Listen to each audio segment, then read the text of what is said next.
He's called the anchor, dude. Welcome I think it's an to... insult now after you explain things. It is totally an insult. This is the DL Gaming Podcast. This episode, we're going to be talking about Nova Drift, Soulstone Survivors, Phasmophobia, Chess.com, and also Gamescom. Oh, I wanted to do this intro in German. Fuck, I knew I was forgetting. Autobahn. But first, my name is Christian. I'm Nick. I guess I'm Bobby. And I just woke up. Welcome to the DL Gaming Podcast. Somebody say something. So yeah, this episode of the DL Gaming Podcast is brought to you by reviews. Leave us reviews wherever the fuck you listen to us on Apple, Spotify, your mom's house, whatever you listen to. Go ahead and leave us reviews. You can also leave us reviews on Steam and stuff like that. Super important that you guys interact with us so the podcast gets spread. You can leave reviews for either one of our shows, and we get benefits from it. So thank you, and keep reviewing. Did you just secretly plug another podcast while you're plugging our podcast? That's you know, so it's a weird. talent, dude. I've been working on it for like all summer. Whatever you want to review, feel free. There's another, whatever you want to do, there's another podcast. Yeah. I can't tell you what to do, okay? Like legally, I can't. So Gamescom happened this weekend, and I thought it was one of the best Gamescoms that I've ever seen. I went in it with low expectations. Bobby posted the list of games they were going to talk about, and I thought, well, we've probably heard all we're going to hear from a lot of the... I guess there were some question marks, but nothing that was really going to get me pumped. And then I was like, Balatro and Dave the Diver... And then I was going, I think that was the first game that I remember. I was like, okay, this is going to be a good show. And that was the pre-show. Did you guys end up catching the show? And what did you think if you did? I enjoyed the pre-show, dude. It was just like a guy in his room, just like speaking normally, but kind of funny. I love that guy. He nailed it, dude. This is the so pre-show. Little tools. Yeah, this is the pre-show, and it's actually pretty good. Here's a game. Then there's the simple, amazing, great. Yeah. Yeah. Nick, what did you think about it? I ended up watching the show in like 1.75 speed. Nice, pulling the old Bobby. I liked good. Yeah. Should we email them and let them know they need to speak slower so that you can pull off even higher speeds? Jeff, slow it down. Jeff, slow it down. Slow it down. Slow it down. We got people listening very fast. Yeah.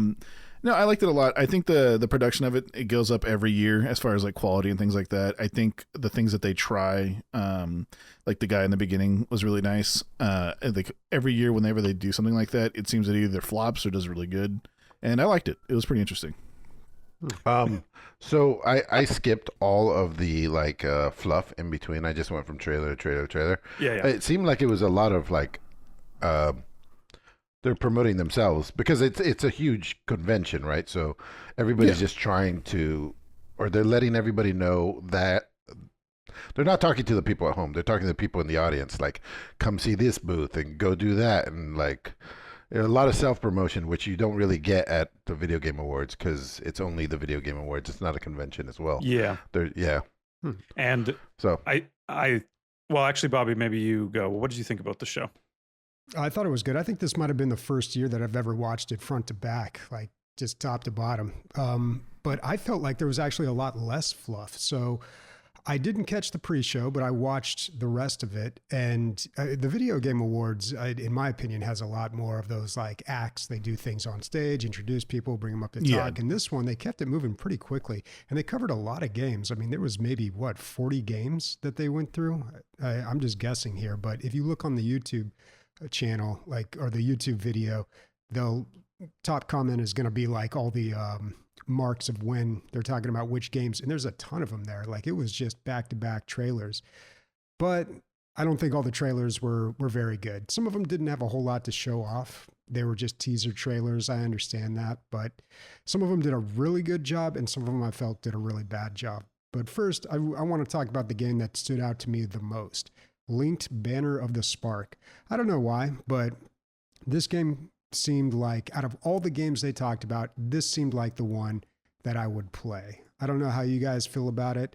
When you talk about what the game is, it doesn't sound like that inventive. It's an action roguelike where you go out and beat up monsters in like an isometric brawler, beat 'em up kind of style. You get their parts, you bring them back, and you build a base out of them.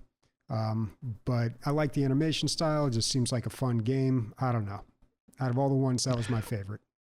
It's funny because if you're doing that out of robots, you're like, oh, you end up with like a futuristic city. You do that out of animals and monsters, it's a horror show, dude. You built your fucking place out of fucking sinew and blood. It's fucking disgusting. So I'm glad that they went with robots. I never would have pegged you for this, Bobby. Yeah, this was completely under my radar. I didn't even look at it really.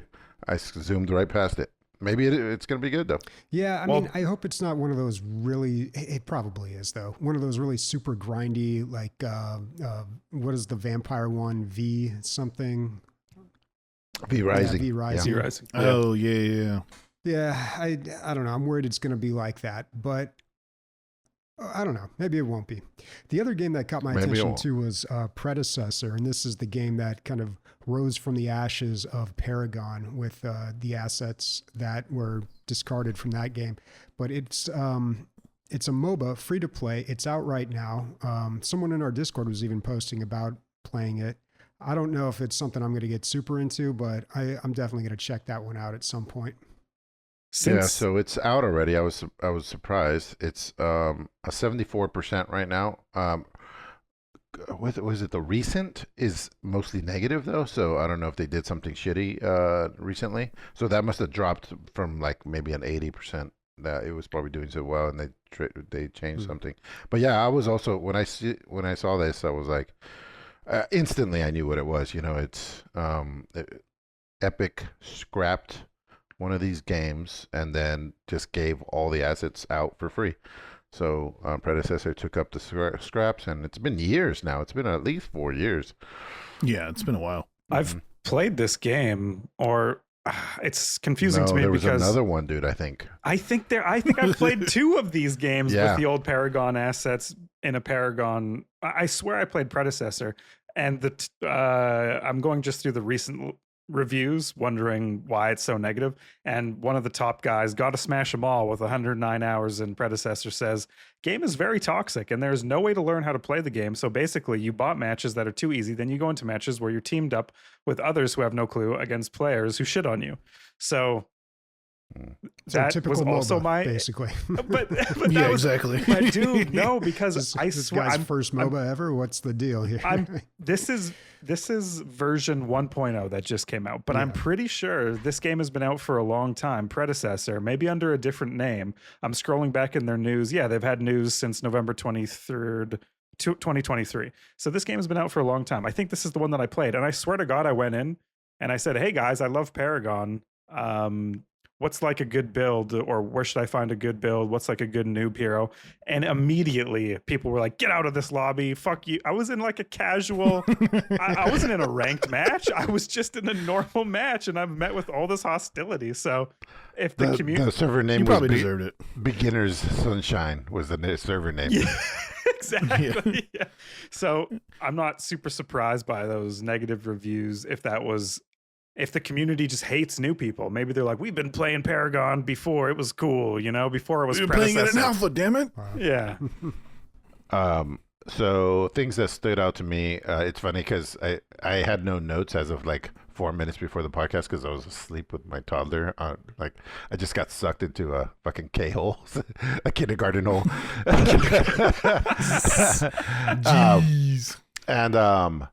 So anyway, so I think maybe because Christian just threw some things in there that he knew that I would be interested in. He mostly nailed it, 50% there. Borderlands 4, if you're gonna watch a graph of like how good their games are, I feel like started really well, and then 2 really hit the pinnacle, and then it's just been a fucking landslide since after that. So dude, I don't expect much. Did you end up seeing the movie? You said you were going to. Did you?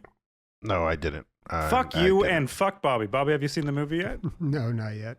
No, Jeez. you said you were gonna see it. I'm all alone out here with no one to back I'm not me up. contractually obligated to watch the movie, so I'm good. This movie, it was so good. Sorry to interrupt. Sam and I have been trying to watch Wolverine and Deadpool since it came out. Like, we just can't, dude. It's just so hard.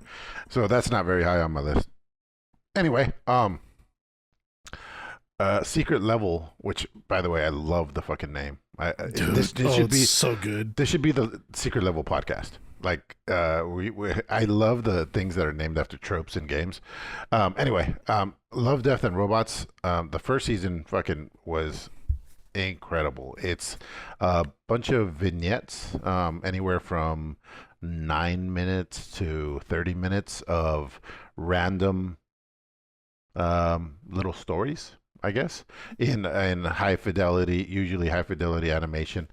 And every episode's animation style is different. Yeah, they have nothing to do with each other. It's like a curated. There's a rumor group. that there is there is like yeah. Especially on the first season, I think. Anyway, they did the second season wasn't as good as the first, and the third wasn't as good as the first, but still totally watchable. I highly recommend it. It's on Netflix. Anyway, those guys went and got IPs from a bunch of games, like 20 games, and made episodes. And man, was this guy, the guy who went up there and talked about it, he got all choked up, started crying. Such a good delivery. Well, you could tell like he was nervous, but like his heart was in it. Like that mix totally is super relatable. Yeah. Do you want me to name off the games that are going to be there, like going to be on it? Because there's insane titles on it. If you could do it in 10 seconds, do it. Pac-Man, Warhammer 40k, Concord, Mega Man, Unreal Tournament, New World, Eternium, Armored Core, Spelunky, Honor of Kings, Seafood, Dungeons and Dragons, The Outer Worlds, Crossfire, Exodus, and a PlayStation thing. Yeah, Concord. I feel like they had to put Concord and New World because they like to pay the bills, and then someone was like, "Fuck it, I love Warhammer. Let's put that on." You know, like yeah. There's been a lot of teases and stuff regarding that like whole like people are like, "There's a new animation team coming to Warhammer," and people are like, "What the fuck is this?" And that's what it is. Spelunky's that's crazy. That there's this whole the little movie, the vignette might be longer than a PlayStation because that game will kill you quick, man. My shortest Spelunky game is literally 1.8 seconds, dude. Bobby, I'm surprised that the Indiana Jones games is not on your list. No, there really wasn't too much to say about it. So they had some footage of it, looked good. I like the way that they did the trailer too with Troy Baker in the mocap suit. That was cool. But the big news on that is they have a date. So December 9th is when that game is coming out. And it's also, they also announced that it's going to be on PlayStation later next year. But yeah, that was the big news as far as that. Everything else we already knew. I didn't know you were an Indiana guy, Bobby. Indiana Jones? Like the Jones? Fan of Dr. Jones? Yeah, you know what's funny, and this is like a real hot take. I don't like Temple of Doom. Like, I like Raiders and I like Last Crusade, and that's kind of about it. Like, the other ones are all pretty mediocre for me. So, I don't know. That's for me. You've angered dozens of people. I think the worst. I think the worst one is the Crystal Skull. That's the one I was like. Oh, dude, it's the worst. They totally crowbarred that in. Especially they were trying to make Shia LaBeouf fucking popular, and it was just not a good idea. They were trying to get him to become Indiana Jones after, and all this other shit. Yeah, I think it would make for a good game, though. I think they got a good game on their hands. Plus, it's Machine Games. They really did a good job with the Wolfenstein game, so I'd trust them with that. I'm sure it'll be good. But let's talk about the trailers. So there were a lot of them. And like I said, there were a lot of teaser trailers, and you don't expect much from those. They're basically saying, look, here's a game. And that's it. You know, and they were very quick, especially when you're watching it in 1.75x speed. But but I feel like game trailers are they're a complicated thing because they're trying to sell the game, get people excited about the game, and give you a good idea of what the game is like to play. And it's two completely different mediums. Playing a video game and watching footage of a video game are completely different. So it's always been a real challenge to make a video game trailer that really tells you what it's like, what the experience is like to play this game. But there were a few that I thought did a fantastic job, and they did this in two ways. One, showing a lot of gameplay, and number two, a lot of them just started explaining the game. I mean, it was just like a trailer where for instance, Peter Molyneux was talking about Masters of Albion and just saying like, this is what you do, and then you can do this and move that character here, and was just like walking you through the game itself with a ton of gameplay. Now that game, I don't know if it's going to be really good. I don't know if I want to make a sandwich for every villager in my town, but could you imagine that game trailer with him not walking through? Just like visually, they're like, put a sword on the sandwich, and look, your guy can use the sword sandwich to fight monsters. You're like, what is happening? Yeah. Here, build his house. Put Why the are ham we sandwich here? on his house. You're like, without him voicing over, like, I feel like that would kind of lose a lot of people. Yeah. But I thought they did a good job with that one. Also, I have no interest in Call of Duty Black Ops 6, but I thought their trailer was really well done. They brought some people up to talk about it. They did a ton of gameplay, and they fast forwarded through the boring parts, and they showed off all the different weapons and the mechanics of the game. And I don't know. I thought that was really well done. It's hard to sell a Call of Duty game. There's another trailer that I thought did a really poor job. That was Arena Breakout in Infinite. It just looked like a very generic first-person shooter. And for someone like me who's been playing video games for decades, first-person shooters are like the oldest genre out there. It's like I've been doing this, for like over 30 years. And I saw that and I was like, there's nothing interesting about this. But then you look at Call of Duty Black Ops 6 and it's like, well, this is a first-person shooter too, but they managed to really convey what it was like to play the game with that trailer. Like they did a really good job on it. So good for them. I haven't played a Call of Duty game in so long, Bobby, and watching that trailer, especially when they were going into like the camera work of like the detective work you were doing in the campaign, I was like, that's kind of cool. It's not all about shooting and blowing shit up. And then that's a recent change, by the way. You can like guide the knife. You can guide the knife through the air. I was like, holy shit, am I going to play a fucking Call of Duty It game? looked like fun. Happen. Yeah, it looked like fun. Yeah. It almost like I'm not going to buy that day one, but it almost made me want to play a Call of Duty game. So because of what you guys are saying, I was fast forwarding right through that, and I was like, oh my God. Like, because out of all the things I fast forwarded through, that one took the longest. I was like, oh, they paid for half the fucking event. Now, obviously, this is all Activision's. bullshit. Yeah, I'm going all through bullshit. Bullshit. And then I let a little bit play.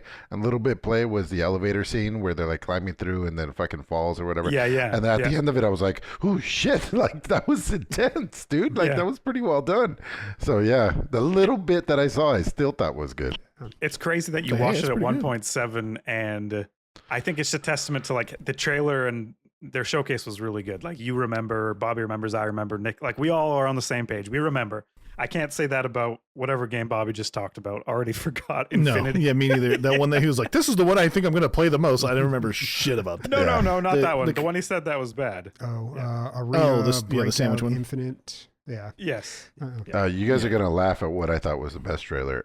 I thought that Goat Simulator Remastered had the best fucking trailer. So I was good. I was like, what is this? I was like, what is it? I was like, how are they getting different IPs and putting it all in the same trailer? Is it a prison where different bad video game players are kept? What's going on? And then the fake devil goat or whatever it was, like, it's so funny, dude. It was so good. It was good. I love, dude. Goat Simulator has been killing their humor for like the last 12 years. Like every time they do something, it's always hilarious. Yeah. They really know how to make a sandbox game that is just all comedy. I don't know. Let's check it out. As far as my favorite, go ahead. No, go ahead. I was just going to talk about how much I don't like Goat Simulator, but that's okay. Don't you like Goat Simulator? Okay, this is a point of talking. Okay, like, I'm not going to like just glance over that. Did you like the trailer? I thought the trailer was funny. Yeah, I thought they did a good job with the trailer. But the game itself, I'm just like, I don't know. It was like, to me, it was the epitome of like, ooh, look at me, I'm funny meme. It's just like I don't know. Like I just didn't really get the humor. It was just. You hate funny people. Is that fair? I don't know. I think I have a more refined sense of humor, I guess. Okay, got it. He's got the British sense of humor. All right, Nick, what do you got? My favorite trailer, I don't know if it counts as a trailer, but it was the full explanation of how Civ has changed. So that wasn't in the show, but after that wasn't I in would the show. agree Yeah, with you. Yeah, that was awesome. Yeah, yeah, dude. Do you guys know anything about this, Emilio or Bobby? I mean, I saw when they were talking about like we started as the first game, and it shows the first game. But is that what you're talking about? No. So the like they had like a little like explanation of like what are the massive changes that are coming to the game, right? And what they're keeping in from the previous one. So they're keeping in like natural disasters and shit like that. But the way that they're changing the game is that they're changing the ages into 3 ages, and every time you advance through an age, you choose a new civilization. But the thing is, to be able to choose a certain civilization, you have to hit certain like monumental goals. Like your production has to be a certain amount to probably get to like China or the United States. You have to like, and then there's is an ancient, modern, and then postmodern are all 3 of the ages, I believe. And the way that combat works now is that you can have like a general for your army, and if there's like a little like impasse that you can get through, you can put all your units into your general, or 5 to 6 units into your general, and then walk it through instead of having to like take like 10 turns to get through a little impasse. They're simplifying the game in every way, even with taking out workers, getting rid of city spam, like cutting down on cities. You build towns instead of cities, but they contribute production to your cities. Like all the changes they did, I was like, great. I'm down. I'm down with the Civ. Like I'm excited. Seems like something people would be upset about. They were. You believe it or not, like the way they, yeah, some people were, but some people were excited. The way that the civilizations work, I think, is genius, because there's so many civilizations that fall off late game or they suck fucking early game, and like with like the fact that you start off with like all these Mesoamerican, Middle Eastern, like ancient Mediterranean civilizations first, and then you go to like your French Revolution to like all the way to World War II, and then you go to whatever countries are after that. And like, and the thing is, they haven't released the full list of countries and civilizations and leaders.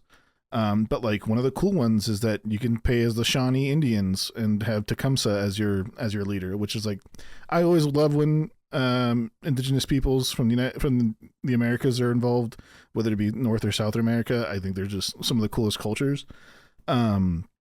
But it just seems really, really interesting how they're balancing things and how they're changing things. I think some of the biggest problems that were headaches in Civ 6 have either been fixed, but I think this is one of the things where I agree on Sniper for once, where there are a lot of people that don't like it, but there are a lot of people that do like it, and they're fighting on the internet quite a bit. So it's a civil war of civilized. No, I don't know. I saw this quote from Sid Meier, and I thought it was interesting. I haven't heard it before. He said, "With every Civ game, a third of the game should change completely. A third should only be iterated and improved upon, and a third should stay the same." That's kind of their goal, as he said it, for every Civ game. And I felt like if I look back to Civ 6, they did kind of do that, but maybe just in ways that weren't really for me. And now with Civ 7, I feel like they're coming home to Papa, and it's time to play. You know, like you're going through all these ages, and you're encouraged to build buildings on your previous buildings, like in real life, right? Like there's a catastrophic event, and now you are a new civilization building upon the ruins of the old. And I think that's beautiful. That makes me want to play the game. It's something that hasn't been in the games before. So bravo. So it's like impossible to finish the game as the Shawnee Indians, you're saying? Yes. Right? Okay. Yeah. You what it is like you go to the Shawnee into like Russia, and then you go into like whatever the postmodern, like whatever, like you don't essentially, there's no like timeline. It's like, hey, I'm picking all the all the North American civilizations. That's not how it works. So when you choose like whatever civilization you start off with, let's say that you want to choose another civilization, you might have to have a certain science score and a certain production score. Like you have to hit these things to be able to choose that certain one. That's cool, because I imagine like you're in a certain part in the game, right? Maybe you're behind in a certain thing, you need to catch up. Maybe you go with a civilization that's good with whatever it is whatever card you've been dealt. A little bit of a comeback mechanic for sure. Yeah. Something that the Civ games were missing a lot in multiplayer. If you were behind, good fucking luck, dude. You were screwed. If you didn't get lucky and you didn't find like the ancient ruins first, like you were fucked. Exactly. If you didn't find Niagara Falls with +10 food, just quit the game. Yeah, Let me it was so bad. let me kick around a few other things that really stood out to me. Roadcraft, I don't know, not really not at all my kind of game, but I thought the trailer was really well done. I got it. I thought the graphics were good. I instantly sent this to Captain Gummy because he always plays like ice trucker or whatever, Yeah. like rescue or Yeah, whatever. this is the same company. And by the way, this game Oh. enthralled me. I was watching Yeah. with my coworkers and I was like, well, we've seen the star of the show as a joke. And they were like, shut the fuck up. Yeah. Now, what Bobby was saying about what is it called? Nobody can remember what the hell game you talked about. But my version of that is Begone Beast. I thought the trailer was really good. It kind of let you know what you were doing. It's 4-player hack and slash co-op where you play as a cute little animal person and you hack away nightmares, and just looks really well done. I thought the trailer was really well done. That was one of my favorites. We Harvest Shadows was one of my favorite things for the whole show, mostly because Sam, my girlfriend, is like so into Animal Crossing right now, and sometimes it just makes me want to throw up with the cuteness. I mean, it's so cute. But this is somebody, because I listened to the interview afterwards. So this guy, during the pandemic, was stuck in his house like a lot of people, just playing Animal Crossing, and he's just like, it got me through that. And then he said while he was playing that, there were some depressing times because you're just stuck in your house, and he was just thinking, how could I turn this game around to not just be cozy, but to be anti-cozy, to like you get settled in, you like what you're doing, you're planting your crops, and then fucking horrors come out of the forest at night. So I think it was just really well done. You could tell that the person was depressed. You could just really tell what he was trying to put down. So I thought that was very interesting and That one novel. That one stood out to me from the pre-show because it was like obviously the developer's personal journey, Yeah. and he just articulated that really well on what He being did. what would a gameplay loop of you being depressed and your nightmares coming alive and you trying to survive feel like. And the gameplay looked fun, but also, it kind of hit home. So totally, that's one that I'm excited for. Yeah. It's surprising to kind of like in the same kind of vein is that I was expecting a trailer or some sort of anything about Tales of the Shire, and there was no mention of, because like Tales of the Shire is this thing that's being really touted as like the next Animal Crossing, but it's in the Lord of the Rings universe. And people were surprised, and include myself, that there was no talk or trailer or anything about Tales of the Shire, and I was just kind of surprised. Not a good sign. Yeah, not a good sign. But Maybe a delay poo. We're not going to be ready for Gamescom. They're running around like crazy. They're smoking Sucks. pipe weed. They're celebrating 100th birthdays. Fuck. Bobby and I both like the same game here, or call attention to Batman Arkham Shadow. I thought, it looks like a full-fledged video game in VR. I'm fucking guilty of this. Most VR games I just shrug off. I barely even look into them, just because most of them are experiences and not games. But this looks like a full-on game where you're Batman, and it looks like they fucking did some cool shit. What do you think, Bobby? Yeah, so the reason I put this down here was because I Because didn't. it sucks, and you're stupid, Emilio. VR games are dead. You're an idiot. No, I didn't realize it was a VR game. And I'm watching this trailer and I'm like, that's really interesting. They went first person POV on this. And I think I remember in the other Arkham games, there was a way to go first person point of view, but I don't think he ever did it because it was just so much easier to play third person. So I thought that was an interesting choice. And then I saw, oh, it's in VR. That's why they did it. So yeah, I mean, that could be really cool. I mean, that's honestly like Half-Life going in VR. They're going to do a good job with that because these Arkham games, like they put a lot of money and effort into those and they turn out really well. I mean, they all kind of blend together like I talked about last week, but still, I think they're going to do a good job with that game. Yeah. So that's the wrap up. Any last words on Gamescom till next Dude, I year? got like half a page. Dude, yeah, what the fuck are you talking Yeah. about? Sorry. Does anyone have anything else? We haven't even talked about Dune yet, bro. Are you my fucking God. kidding? Sorry. Oh, gee. I'm just kidding. Oh, that did look good, though. I'm just kidding. I thought It did.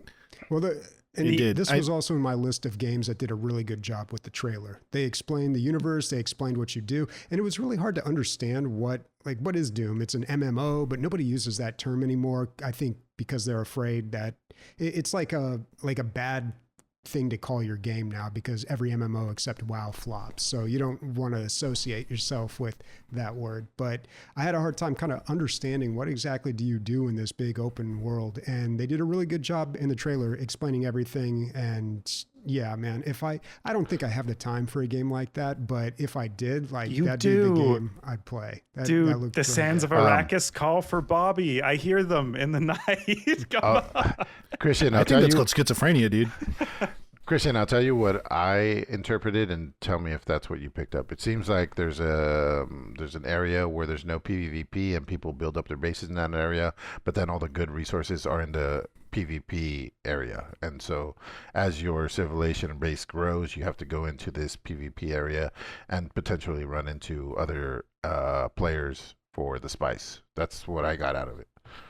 I think you're that's 100% correct. pretty accurate, except for where you build your bases, because you can build your bases in areas that are open for PvP, and I think there was bonuses there, and also the capital, like Arrakeen, where you start the game, I think puts a lot of training wheels on you, and it seemed like you're walking through the story of the game, and then there's a certain part where the story ends, and now you are in the open world. Kind of like what Eve did, if anyone played that. Like, I was just going to throw that out there, dude. I was going to be like, this is Eve-ish. You were in like corpsec space until like you reached a certain level and finished up the story, and then okay, now the world is, or the universe is yours. So one thing I didn't catch is this truly an MMO, or is it like a situational thing where essentially it's like Ark, where there's servers and then things change as servers go on. Like, so they said hundreds. Server to server. Hundreds. Right? They're still being cheeky with the exact number. Maybe they don't even know what's the appropriate number. Development might not 100% be wrapped, but hundreds sounds good. 100 sounds like I can share a world with, there's room for Bobby in 100. In a couple hundred, that's and Nick too. We can be and water salesmen. Guilds too, so you can team up. I don't know how that looks exactly, but there is some way to co-op this. I think what would be really interesting is that if they did area-based sharding, where this is what kind of happens in WoW, where there's literally millions of people logged in, and the only people that you interact with are the only people in that area, in the sense where there is no, like, how do I say this? There's essentially micro servers and everybody's on their own micro servers, but there's like this huge overworld that ends up happening. It's going to be interesting with buildings and stuff like that. Why would you recommend they dumb down their game to World of Warcraft? We're talking about an immersive open world, Nicholas. We don't have room for sharding, okay? Get your sharding out of here, okay? No, I shard all the time. If you're out there and Dune Awakening seems fun to you, its release date is announced early 2025, so no specifics yet, but as a community, I think one of the funnest things we've done is all go into New World together and experience that. That was definitely interesting. That was fun. And we went to the New World alphas and betas as a group, and that's the most fun I've had in an MMO in a long time, So I'm hoping maybe we can recreate some of the same energy and feeling with Dune Awakening's release, where it's going to be new and exciting for all of us. And if the servers can handle hundreds of people, maybe we can have a little DLG guild and carve out a corner of the desert just for us, guys. Come on, get our tans in. I'm scared. I'm kidding. Yeah. All right. Well, I talked about the trailers that I thought did a really great job of explaining their game. Now comes the belt. Yeah. Let's talk about the ones that did a very poor job. And I hate to single these ones out because there were a few of them, but the ones that I wrote down were Infinity Nikki, Genshin Impact, and to an extent, the other Hoyoverse games too. So they had these very flashy, quick cutting, very stylized, very catchy, a lot of music. They had those types of trailers playing, and after watching them, I was like, I mean, that was kind of entertaining, but what's your game? What is it? Like, Yeah. What is it? And I think there might be a cultural thing, because I noticed it a lot more with the Japanese or the Chinese games. And I think that's much more of a, that type of style is much more accepted in trailers. And also there's probably already a familiarity with some of these games, so people don't really need to have it explained to them. But I don't know. That's my least favorite type of trailer. And I feel like that's what a lot of video game trailers were like 15 years ago, where it was just like, that's all you saw was just like cinematics and like real flashy stuff. And then you got the game and you're like, oh, this is nothing like that's nothing like the emotion that you were selling in the trailer, you know? Right. Yeah. The Genshin Impact ones, it seems like they were just introducing 2 new characters. And yeah, they know their audience, you know, they'd just be like, yeah, I think we all know. It's kind of like Terry Bogard just came out for Street Fighter 6. That was in the thing too. And they don't even talk about Street Fighter 6 at all. They just like, here's Terry Bogard. This is what he does. That's it. Yeah. That's it. That's all. And Bobby, I hear, or I see rather, that you have hate against your northern neighbors. No, I just, sometimes I forget that Jeff Kiley is Canadian, and then he says Diablo, and I'm like, oh yeah. Oh, yeah. You wrote it. You wrote He it is so. the Diablo. That makes him the Diablo. You wrote it so phonetically appropriate here. D-I, yeah, as in like, yeah, bro. Blow. I love that. That's good. Because he hides it really well, and then he says that one word, and you're like, gotcha. I thought he was German from the intro. I was like, holy crap, is this guy? No, that's a joke. Sorry. There's that new Sims game in Zoe, and it looks so interesting. Maybe that's the right word, because it's in Unreal Engine 5. A lot of these games are coming out, and I'm starting to realize, guys, they're sitting in my uncanny valley. Like all the UE5 games, I'm like, a little too glossy, a little too shy. Like something about them is a little off to me, and I'm not sure I like the animation style of the games coming out of the new Unreal Engine, including this new Sims game. Did this stop your attention at all? I think a lot of the Unreal 5 engine games, like you said, kind of blend together, or it's too shiny, or it's too nice. There's something. There's something about, there's like a lifelessness, right? It's like a fucking, I don't know how to say it, but yeah, I agree with you. Over polished. Yeah, I thought it was The Sims. I thought EA was going to pop up any second now. Like right. They even talk in the goofy little voice and everything. Yeah. And a lot of these stuff. So We Harvest Shadows, I showed Samantha and I was like, you're going to love this. And she's like, I want to play it now. I was like, perfect. Sent the other one over to Captain Gummy.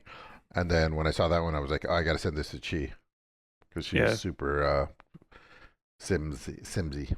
The thing with The Sims that I enjoy is like the architecture, building, and designing. And the things that I don't like are kind of managing the day-to-day. Like, I make it a spaghetti as The Sims, and I have to like learn art, and I have to art at my easel for 7 hours a day, and then I have to poo. I don't like the life management.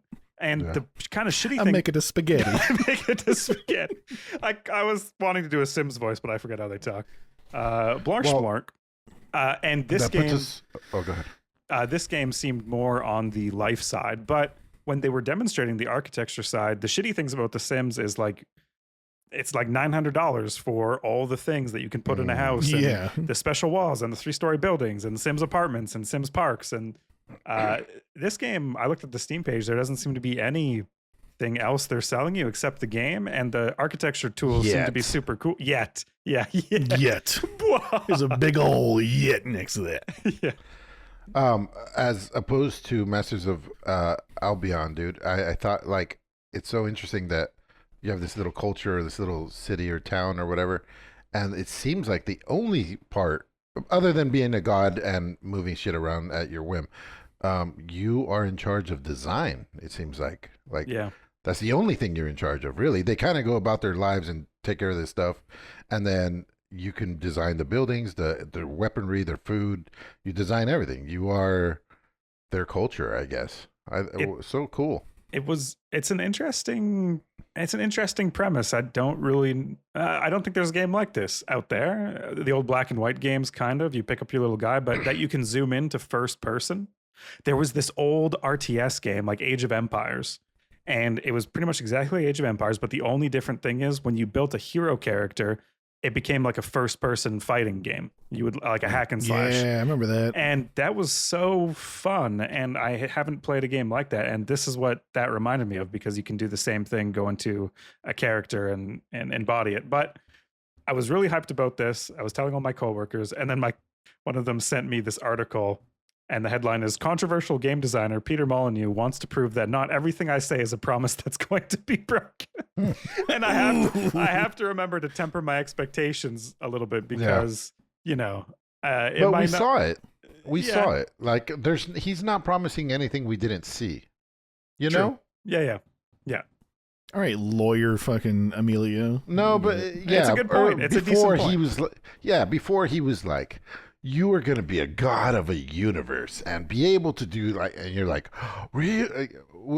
Bobby, was he the guy who, did he come up with that game where everybody bought like little picks and everybody tried to pick to the center of this giant virtual block? Was he the guy? Yeah, I think that You remember this? Yeah. Yeah. Yeah, it was like over 10 years ago. Yeah. He's a funny guy.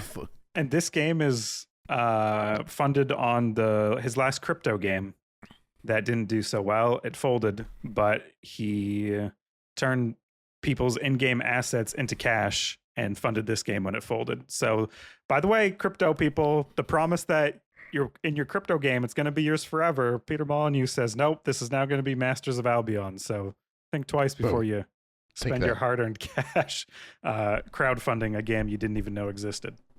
All right. When I watched this Gamescom presentation, I watched it on IGN's YouTube channel, and I noticed at a few points it was muted for copyright, like half the Civ 7 trailer and also a little part of King of Meat. Mm-hmm. Did you guys have that same experience? No. I used Christian's link. Okay. Same. So you watched it off of the Game Awards YouTube channel. Yeah. Strange. Yeah, I wonder why they muted those parts. I missed like half the Civ 7 trailer. I don't know. I was just wondering what that was about. At first, they did it during the King of Meat trailer, and I thought it was part of the trailer. And I was like, wow, they're really committing to that. I mean, usually silence is like, you never want any silence on a trailer or anything. But okay, so just me. Cool.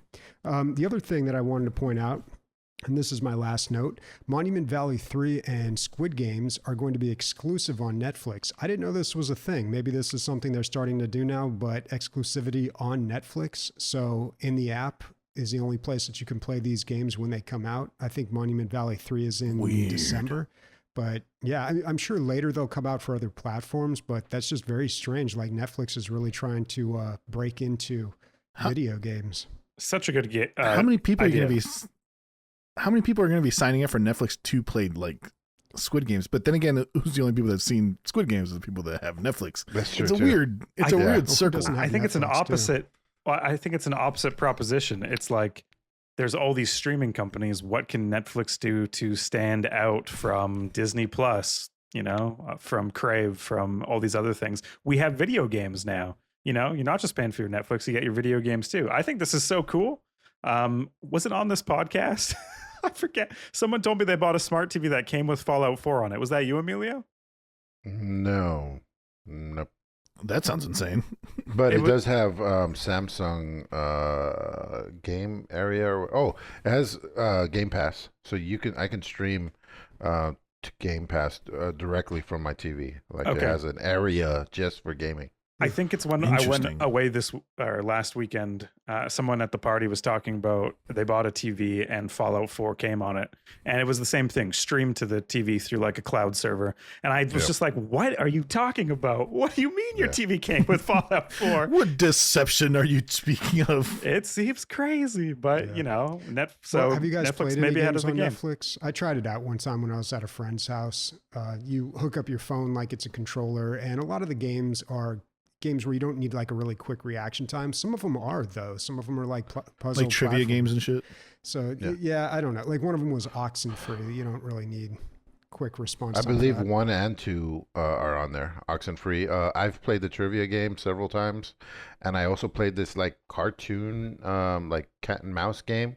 It was very good. It was super funny. It was like you were playing a episode of Looney Tunes, but you chose the lesser of the two evils. Like, should I go underneath the burning fire or jump over the glass? Like that kind of stuff. And it just plays out, and it's always funny. It was really well done. I have advice for Netflix, and I think everyone here will agree. Or maybe this has already been said.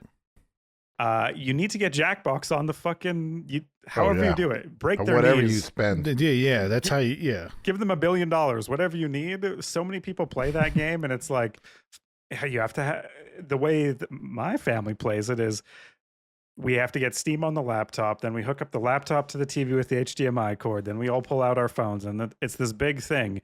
And by that time, the elderly people are like, what are we doing? What are we even? And it's like, get it on Netflix. What's a dude. phone? What's a phone?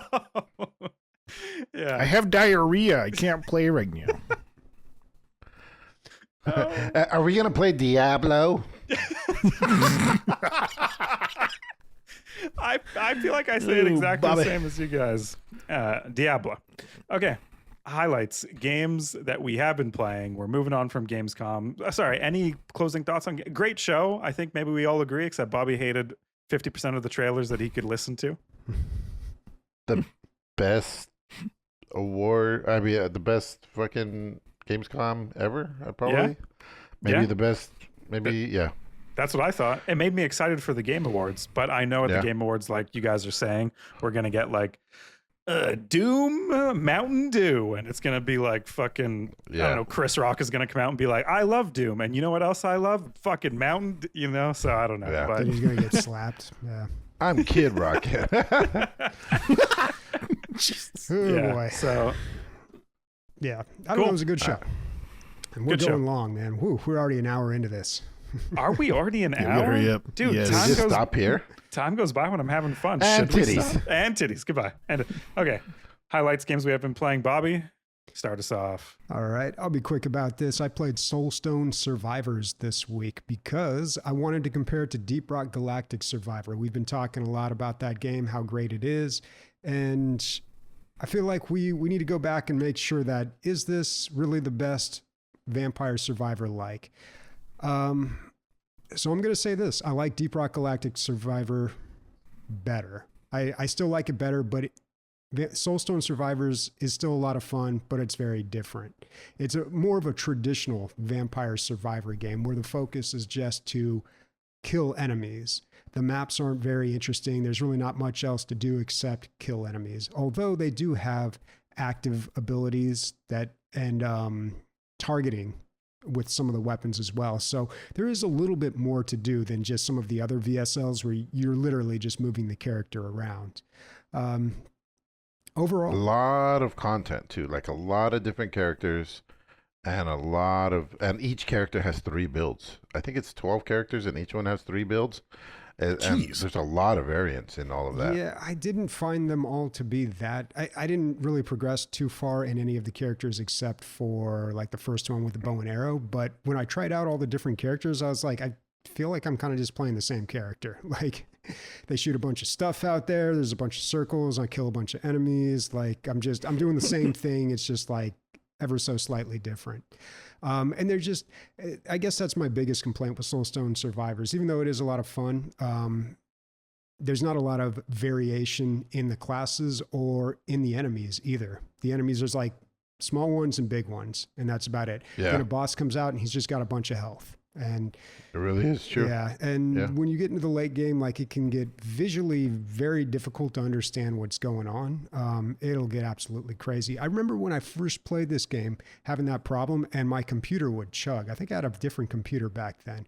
Not so much of a problem now, but still, like sometimes I don't understand what is going on. I'm just like, where's my cursor? Where's my character? Like, Dude, what where's is? my A lot of- cursor? I changed my cursor's color and size for that game. I Oh, made wow. it like a purple Yeah. and I made it really big. Yeah, it's kind of a game of out crazing the crazy. because so much shit is thrown at you, you need to throw more shit at them than they're throwing at you. And at a certain point, yeah, you lose track of stuff. Mhm. So it does feel super empowering when that happens. Like every 15 runs, you get this crazy combo. But yeah, it is a different game, Yeah. I would say, Bobby. Well, I feel like with these games too, you're trying to build the ultimate killing machine, and it's so helpful in DRG Survivor where you just right click and it pops up and says, this is how much reload speed you've stacked. This is how much crit you've stacked. In this game, it just shows you the icons and you hover over them and it says like, you've got 2 of them that give you like +5 whatever, you know, and then like you've got to figure it out for yourself, which is really annoying. But they do let you look at the stats so you can see how much damage each weapon is doing and you know which one is being more effective. They show you how much damage it's doing, the DPS. So that's what DRG Survivor is missing. They need to implement that. Last thing I want to say about this is the soundtrack. It's good, but it's weird. It does not fit the game at all. It's like this deep synthy grooving bass. Like it sounds like I've got different music. It just doesn't fit thematically with the game. Like at all. I remember talking about the music of this game, and I got laughed at because I was like, "This desert music is like deserty, and the swampy level is like swampy music." And you're like, "Swampy music." Christian, I think, made fun of me. I don't know. Maybe they do have it like somewhat geared towards the level, but it's just like it's like that movie Witness from the early '80s. If you remember, Harrison Ford hung out with a bunch of Mennonites. You guys remember that one? Probably not. You're talking to okay. Dude, that sounds like a fever dream. Oh my god. Okay. So like Harrison who? Indiana Jones goes over to he goes to the he Mennonites. has to hide out with the Amish and he's trying to like I can't remember exactly, but he's like trying to like protect someone who's like, I don't know, witness protection or something like that. You dug this hole, dude. You get yourself out. No, I've got a point here. Stick with me. So what happened is like a few years before this, Chariots of Fire came out and it had that real synthy track to it, you know, da da da da da da, that one. So everybody in Hollywood's like, we got to do the synth now. That's what's in. So you've got a movie about Harrison Ford hanging out with the Amish and it's got this real synthy track and it's so weird when you watch the movie now. It just doesn't fit at all. It's the weirdest thing. You think the Amish don't synth, dude? I don't think You don't think they got they don't have a synths? guitar. No. Yeah, they don't even have electricity. Where are they going? They're anti-synth. Yeah. dude, I'm I the think. gatekeeper of the synth, not for Amish people. No, where are they going to plug in their drum machine and their keytar, dude? They don't You're even right, use you're right. electricity. Yeah, so it's very weird. It just doesn't fit at all, and that's kind of what this game is like. It's just like that type of music doesn't fit with like bows and arrows and swords and sorcery. It's just a little strange. I mean, it's not bad music, but It's too swampy. Bobby just tried. It's swampy. He was it's too swampy. It's swampy. It's just Bobby was in explaining his deep cut. He used another deeper cut. It's just like, dude, that's it.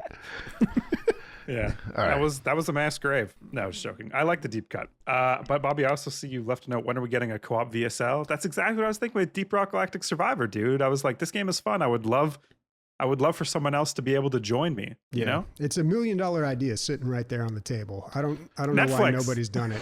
let's go. Netflix. Yo, you got it. You can use your phone for it. I think it's going to be tough, but I think we'll see. Just because you are the center of everything that's going on, the screen moves with you. Yeah, the other person would have to have their own screen, and it would have to be so It'd be an online co-op. hard. Or it'd Was that- be an online yeah, co-op. yeah. Or you do a split screen. Yeah, I don't know. You could do it. It was split screen. Guys, this isn't no Soulstone Survivors, but it is chess.com. Chess, I grew up on chess. Maybe this is something you guys don't know, but from the grades of 3 to 9, I was always every year second or third in the province for chess. And my next door neighbor, who is also my good friend, was either first or second. And he went on to do a bunch of cool chess things after I stopped. But after I moved Province being like one of our states, like you were like a Yes, but semi-state. there's only like 9. That's right? pretty Or 7 or interesting, 9. dude. Fuck. It is, yeah. Yeah. We're from a small town, so we had our You're like the regionals. chess anchor of Dude, you whatever gotta province stop you're from. He loves the word anchor, folks. He just can't stop. Yeah, so regionals were like, I went to school with 12 other kids, which we don't have to get into right now. But obviously, that was easy to pass for our regional group. And then when I went to provincials, it was always me, my next door neighbor, and this Chinese kid who usually got first. He was really good. He was exceptional. 1 year, he got third, I got second, and my neighbor got first. And out in the hallway, my dad's so proud of me. He's just such a good dad. And he's like, I'm a little disappointed. I'm like, I really felt like I could have gotten first this year. And he said, you know what? This is the best you've ever done. And you practiced for like 6 or 7 months. Like, I think you should be really proud. And as we were turning the corner, this guy and his dad are talking in the hallway, and he's yelling at him like loudly. And he just takes his trophy and he throws it in the garbage. The bronze trophy that I have like 7 of, that I 20 of. Yeah, that I honestly still look back fondly for. Like, that was hard work, right in the trash. And I was like, God, people's home lives are a lot different than mine. So anyways, chess hits me in a really interesting spot, and I was scrolling my phone, as you do, and I came across this guy who is making chess content. And I just want to play you a snippet of what he sounds like and what got me to eventually go on chess.com. So this is what he is. And this is how you can win the fatty queen. Start the game by pushing the pawn to e4, taking control of the center. Dummy got no chess. He copies your homework. You hop in the pony, attacking the center pawn. It goes on like that. He's hilarious, and he's walking you through the steps in a really fun way. And I'm like, what is he playing on? What's this thing that I can like annotate on the screen? And it just seems like a really cool way to play chess. And it's chess.com. So I've been going hard on the chess.com. I'm in Woodley. It has ELO as well, right? Of course, yep. It has the normal chess ranking ELO. So Grandmasters, you're looking at around 2,400 and above, I believe. I am ranked right now 536. My ELO is 536, so I'm way out of practice. And what's cool about chess is that it's cool with the kids now. Like, people make one of the most popular stream games on Twitch is chess. I texted my nephew, who's 14, and I say, "Is chess cool?" And he said, "Yeah, everyone's playing chess." When I went to school, not cool. Me and my next door neighbor and the not Chinese kid, we were getting pushed in lockers every day. Yeah, not quite there, but it just wasn't cool, dude. Like, people did not really consider it a real sport. But now I go to the park and I see tons of people playing chess, and I'm like, what is it? Like, young people, and I'm like, what is happening? So this is my chess arc in my life. I'm returning to my roots, and this is just an invitation. If any of you like the game of chess, to come on down and play with me on chess.com. Someone in our Discord already friended me on there, so I know you're out there. And by the way, this is a reminder that I did beat Bobby in chess in 3 turns at the first DLG con. Just in case anyone forgot. I haven't forgotten, but just in case anyone out there has forgot. Okay. Pretty good, man. Yeah. My one of my coworkers did 22 years in jail, and he is a bad motherfucker. I've never seen him lose at chess. He challenges everybody. It's just like, it's just like, hey, how's it going? Hey, my name's this, your name's that. Hey, do you play chess? Everybody. He'll just challenge everybody. Challenge the world. Dude, I think the characters that play chess are almost as interesting as the game itself. Like, you can have anyone behind that board. You don't know if they're going to try to scam you, if they're reaching over, switching pieces while they make you look at the other hand and trying to get $20 out of you. You don't know if they're like an old grandmaster. My friend's uncle was a chess grandmaster, which is why he was so good at chess. He was like taught from a very young age, but he was like a carpenter or something. Like, you never would have expected him to be good at chess. So yeah, chess is cool, guys. Chess is still cool, but it's not as cool as Emilio's game, maybe. Nova Drift. I've definitely talked about this before, but it hit 1.0, so it's definitely worth bringing it up, and it's gained in popularity since I've talked about it. So it is 11,000 positive reviews, overwhelmingly positive. 95% of people that play this click the like button, which is very impressive. It's basically asteroids for today. It's like has roguelike things in it. It's you're building your character, your weaponry and shields out as you play. There's only technically three things you can do. You can boost, you can spin, and you can shoot. Ally asteroids. That's what asteroids was like. Like you don't have traditional up, down, left, right controls. So that adds to the difficulty, but you can get good at that. It also has the Pac-Man mechanic where if you go out the right side of the screen, you come out the left side, which is great for you, but terrible for the enemies because they're like, what? Every time they're like, ooh, they have to turn around and like, You defied space and time. yeah. And it's like basically the only thing you have going for yourself because everything is so overpowered. There is so many builds in this game. I just recently started playing for 1.0. There's even more stuff. There's more enemy types. And when I say enemy types, it's just not like blue triangles versus pink triangles. Like they're definitely like, yeah, you know what they are by their shape, but there's a lot of variance in the way they attacked and how you have to handle them. Unless you have like some crazy build going on where you could just burn right through everything and not really care, which does happen. That's the beauty of roguelikes. Every once in a while you get something refreshing, you know.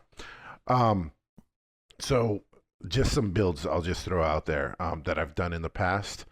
I got a like Spectre build where you disappear and they can't detect you, and I also built that with a very strong drone build. So there's this drone that just goes out and fights for you kind of, and I realized that, oh my god, I just made a classic tank and rogue build. Like the little robot was my tank and I would just come up behind them and backstab them. This is a spaceship game, guys, but I realized that's what I was doing. You know, I was like stealthing, coming out of stealth and just backstabbing and killing things, and I was like, that is so cool that you could do that.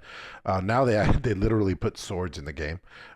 You have like around your spaceship you can just like two giant like lightsabers are your weapons. There's a bunch of traditional things like salvo missiles. There's just regular lasers. There's rail guns. I mean, if you can think of it, pulse cannons. They do it in here, and you compare each one of those weapons with a hull and the spacecraft itself, and those all have a crazy amount of things that those do, and then a shield type. So those are your three archetypes, and you could play this 100 times and not have the same build twice. And they're all, you never feel like I'll never do this again. I always feel like, oh, I fucked up. Like I definitely got hit by that laser. It wasn't the build, or I wasn't killing fast enough. So that's what keeps me coming back. It's the perfect Steam Deck game, but I was playing it on PC today, and fantastic. How much or how long are the rounds? Is it like pretty quick? You're in or out? Very quick, very quick. I have it on. I play it on the hardest difficulty, but each time you level up the difficulty, you are increasing the XP that you get from enemies. So, like if you put on the easiest level, you might have to kill 7 enemies to level up once. The way that I play, the very first speck of a bad guy that I kill, I level up, and I'm leveling up like crazy. So you're trying to outspeed the difficulty, and that's how you get the higher scores as well. I'm maybe the only game that I've played in the last 5 years that I care about the high score. Like I always see my 900,000 and I'm always like, fuck, I think I can beat that. Time for me to download and try to do one better. Let's go. yeah. Dude, it's on sale right now for $12, I think, US. Cool. Fuck, if Christian was on this podcast, I would have to say US, but you are here. Yeah, unfortunately. Anyway, it's just one of those games that it's a very good video game. You know? Sweet. Yeah. Yeah. A $14.39. Sounds great. I want to play it. not I want to bad. get the It's high 20% score. off. Yeah. All right. You know what? I might just, I'm going to buy this for you right now so you stop playing chess. Dude, I'm so Somebody else can go. where I was at the pharmacy the other day about to get a vaccine, and they're like, that'll be a 10-minute wait. I'll be like, I could play a game of Blitz. And I sat down. They were like, sir, your pharmacy. I was like, I got 2 more minutes on the clock. Sorry, just I'll be right there. Just give me a second. Yeah. Move my rook. I won that game too. Fuck, that was good. The highs from chess. Anyways, Phasmophobia, Nicholas. Speaking of highs, so Phasmophobia has been, for anyone who hasn't played in a while, and I talked about this a couple of weeks ago, they implemented weekly challenges. And the nice thing about weekly challenges is most of the time they tie into the previous week. So last week's previous challenge was that you had level 3 everything for your gear. And what ends up happening is that when you're hunting the ghost, whenever the ghost hunts, it slows down immensely. But the thing is, it knows where you are at all times. And so it's very hard to find out what kind of ghost it is based off of behavior. You have to use the actual evidences and things like that. But it also hunts more often once you go below 50%. This week's challenge was the opposite. So the ghost is twice as fast, but it doesn't know where you are, and you're given level 2 stuff. And the reason why I mention this is that if you are one of those people that play Phasmophobia only during October, because there's a lot of people that do that, they only play Phasmophobia during the Halloween season and stuff. Spooky season. Spooky season, yeah, exactly. Yeah. I would suggest just literally logging in once a week, just to do these weeklies, because one weekly will level you up 2 to 3 times, and you'll progress way faster than just playing in the normal mode or anything. And it just ends up being this really nice catch-up mechanic for a lot of people who haven't played in a while. I have a buddy that plays every week, and he's been doing the weekly for I don't know, the past since they invented it. And I can't remember what level he is, but he's 3 times the higher level than I am, and I'm level 42. And it ends up being you're oh, why would I want to level up in the game and make it easier? What ends up happening is you can play at the hardest difficulty, and that is the pinnacle of Phasmophobia. The way that the hardest difficulty works is that instead of giving 3 evidences, you're only given 2, and you have to use the ghosts' interactions as your final evidence to kind of determine what you're doing. And usually you can't even you're choosing between 1 or 2 because of that. And check it out. There's going to be a huge update apparently at the end of September. We're moving into September now, and that's why I wanted to mention it, because the game's going to console. So keep on the eye out for a huge Phasmophobia update. Sure. Cool. Play the weeklies or play once in October and get Nick and Bobby to outfit my character and low-key troll the experience. I mean, I'm in Phasmophobia for all the right reasons, I think, but it's good. I will definitely buy you whatever you want. I'm currently rich. Thank you. Thanks, Poppy. Okay, the game where you make money guessing a video game sound. This one's gonna be quick, guys. This is the sound you're guessing out there. Same sound as every week. You don't got it in yet to win the $50 that's in the pot. I don't believe in you, but I could be wrong. Email pixelshitshow@gmail.com if you happen to know the what that sound was. Emilio, Bobby, and Nick have unlocked 2 hints for you. It's a mech and 90s. So those are the 2 hints. Take it easy. This week we have a guess from Robot Humper. He says, or they say, pulsar cannons from the ship from AD 2044. What do we feel about that guess, guys? I don't know what that is. No idea. I've never heard of that game in my life. I do want to explain something. When guesses come in and they sound like that has nothing to do with the hints, it's because they're chosen at random, and some of those random choices are from before those hints were given out. Correct, Christian? Sometimes that happens. Yeah. Okay. Yeah. But this is a mech game from the 90s. I looked it up. AD 2044. It's some Polish adventure game, I think. I didn't hear about it either. But just Google it, and you'll be met with some really these mechs are female bodied and bodacious. I think that's the right word. Buxom. They're is the word you're very. looking for, you think? These are some curvy What's the name of the game? pieces of metal. AD 2044. Yeah, just look that up. By the way, Robot Humper. That is correct, shorty.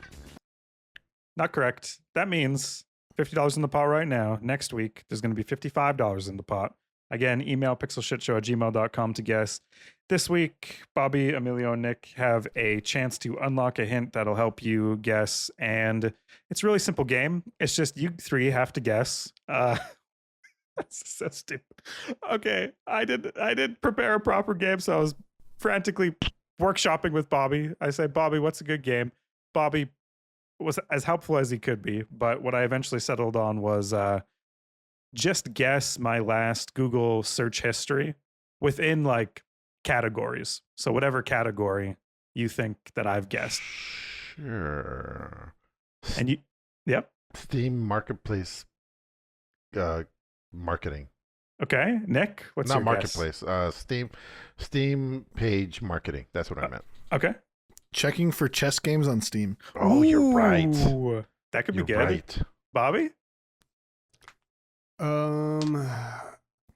So we have to guess a genre or like a category. Is video games too broad? Bodacious mechs. I feel like AD 2044 might have been the last thing you just Googled. I don't know. Yeah. Oh, in your face. Deletes it from his history. It wasn't. Unfortunately, that's not the last thing that I Googled in the search history. So, no hint this week, guys. That is correct. This is not correct. My last Google search was how to download an Instagram reel, which is how I played And this is how you can win the our good friend, how to get the fatty queen, which I love how he calls them the fatty What's queens. that guy's elo, by the way? Oh, he's a You know? grandmaster. Yeah, he he streams. really? Sure. Yeah, he Oh. streams on Twitch. He makes content. Like that's his Oh, full-time gotcha. job. Yeah, and he's hilarious and a great player. Cool.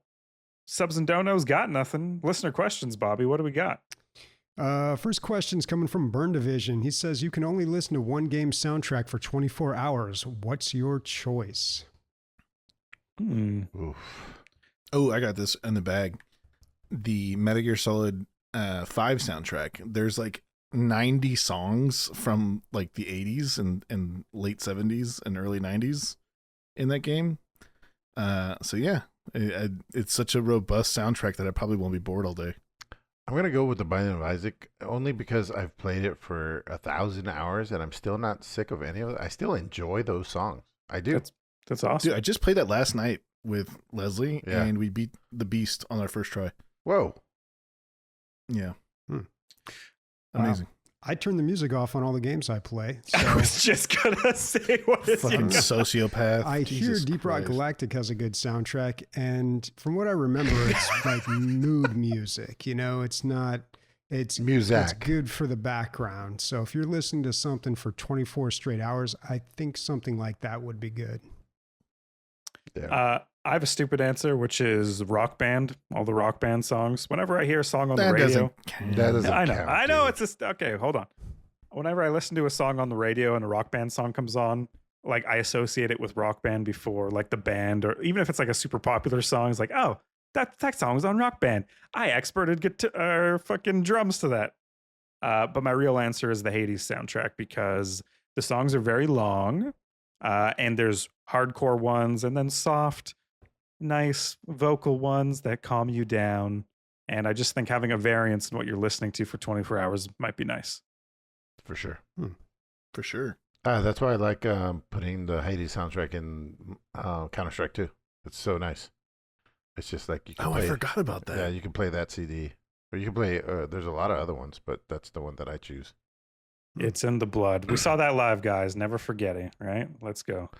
Nick, I am curious how, because all I play is Deathmatch, I'm curious how you would do against me in Deathmatch. We should try it sometime. And I also For Counter-Strike? Yeah, and I only ever play 2 maps, so it's very specific. Sure, buddy. We Come can play into whatever my you want. pool, and we'll see. Yeah, we can play whatever you want, dude. All right. All right. Final question from Ender's Logic. Who's that? Great episode, Who the guys. fuck is that guy? I Who enjoyed the it. fuck is that guy? I thought it was Ender's Logic. I can't even pronounce. That's just me. Logic who? What does it mean? What does it mean? He says, my question is, how much of a void do you guys feel when I'm not here? Because when I'm listening, there are several moments where I am triggered to respond, but of course I'm not there to deliver. For example, Bobby says, I don't know anything about mechs. Christian says mechs are not a strong suit. And Emilio would have said, but mechs are a strong suit.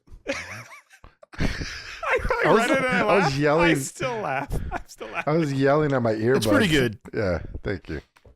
It's pretty good. You were You were yelling at your car. You were like, "Fuck!" Yeah, yeah. And then there's other So- places that like I'm like, oh, they're completely wrong here. They're completely wrong. They need to be set straight. Yeah, yeah. And no, Yeah. yeah. To answer the question, by the way, I'm weird about this, right? I actually think someone missing from the podcast like once a month or something like that is quite a refresher. I know some of the podcasts I watch, whenever someone's missing and they fill somebody in, is always like a highlight. You're like, oh, what is this? This is some new shit, new taste, new opinions and stuff like that. So yeah, if we ever did that's like a nice take. People go on vacations, people get sick, people have life experiences, and people got work, people got whatever. And I think whenever someone either drops or comes in is nice, because like there might not be the deepest of conversations with 4 people, but if it's just me and Sniper, like we just did an episode for the Magic the Gathering podcast, completely different from the normal like episode, but it's super entertaining. And yeah, it's just, I don't know. I think when someone's missing, I miss you.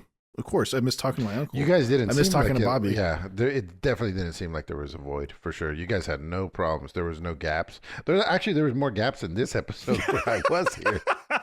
But I don't think that's to do with you. I feel That's what they a call me, void the gap. when I think we've done this so many times, us 4, that when someone is missing, there is something missing, like there is just that. Yeah. Amelia didn't come up with a smart comment. Nick didn't talk about Warhammer. I'm saying that in a loving way. Like, I think we all do add something. Bobby didn't tell a joke that brought the house down. I mean, that happens almost every like it just, it's sad. So yeah, I missed you. I Ender's like the Logic, whoever idea you are. of, before COVID, we were really getting into the habit of having guests on. Maybe that's something worth exploring again. That was fun. But Yeah. Mhm. I don't know. That can be confusing too. And how? What do we all play next week?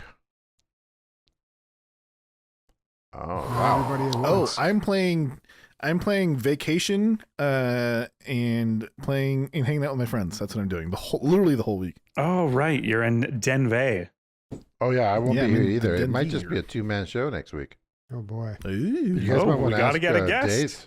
Yeah, you might want to ask Days. There if you she can be go. on. Speaking of guest. Okay, cool. Yeah, we'll have to ask someone. Are you in Denver too, Emilio? Is that where you're going? No, I'm going he's not to going. Mexico for Sam's birthday. Oh, cool. Sweet. Mm-hmm. You say you're going to Mexico, by the way. Don't ever think that it's Emilio going like central Mexico. It's 25 literally like an minutes hour ago away from his house. Yeah. Yeah. 25 minutes and I'm in Mexico. Oh, this is a birdwalker. I know we're going long, but there was this like popular Instagram travel vlogger, and they went to that House of the Dead that you took me to, Emilio, Bobby. Remember? Sam drove by that House of the Dead, like haunted house in Mexico.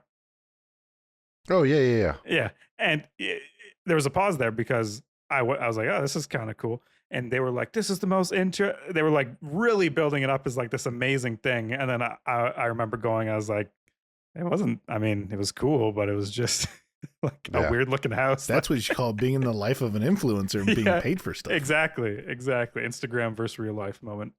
I'm going to play a lot of chess.com, but also I'm going to check out Nova Drift to see if I can beat Emilio's high score of 900,000, you said it was? Yeah, 900 something thousand. I don't know exactly. But yeah, Okay, cool. I know because it's not a million, and that's what bothers me. I'll go for 1 million just to bother you. Easy. All right. Rusty Bagels sent me an invite to playtest Deadlock, so I'll be checking that Ooh. out this week. Ooh. Yeah, I got one too. Yeah, I forgot about that. That's a good point. Yeah, definitely. So that's Very nice. Steam's That's MOBA. Valve's new game. Yeah. Is it a MOBA? hero shooter. It's correct? it's a like hero their shooter, Overwatch. but it also has like some minion aspects to it, so it's kind of more like a MOBA. I don't know. It seems interesting. Yeah.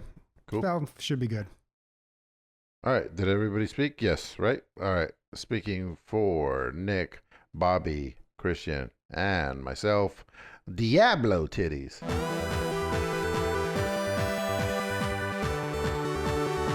Biagi says in Twitch chat, love this podcast, by the way. Been listening before Comancho. I don't know who Comancho is. That's a problem for me. me. Mini either. Del Macho. Oh. Oh, yeah.